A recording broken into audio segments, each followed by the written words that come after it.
जिंदगी का सबसे बड़ा धोखा यह है, हम सोचते हैं कि कमाया हुआ सुख हमारा अधिकार है और मिला हुआ दुख भगवान की सजा।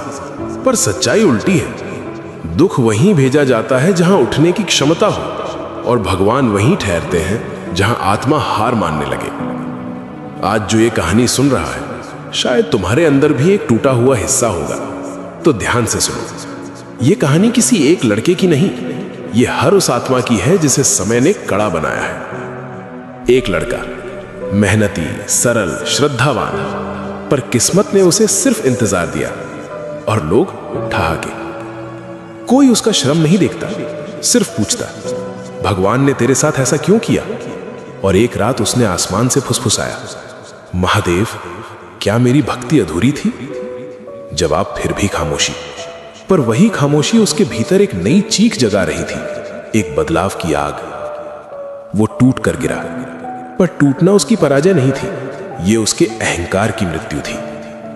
रोते रोते उसने पुकारा, अगर भटक रहा हूं रोक लो, अगर गिर रहा हूं पकड़ लो, अगर हार रहा हूं जगा दो।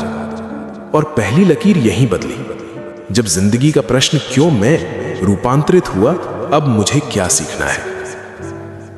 ध्यान की उस रात उसे शब्द नहीं मिले, पर एहसास मिला, साधक, मैं तेरी राह बदलने नहीं आया, तू जिस रास्ते पर है उसी को पवित्र बनाने आया हूं।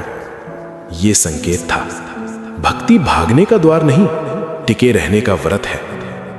वो लड़का उठा, पर अब उसकी दृष्टि बदल चुकी थी। दुनिया जख्म दिखाती रही और वो अपने घावों में दीक्षा खोजने लगा। जिंदगी की असली चाल यही है, दुख मार्ग बदल देते हैं और भक्ति लक्ष्य।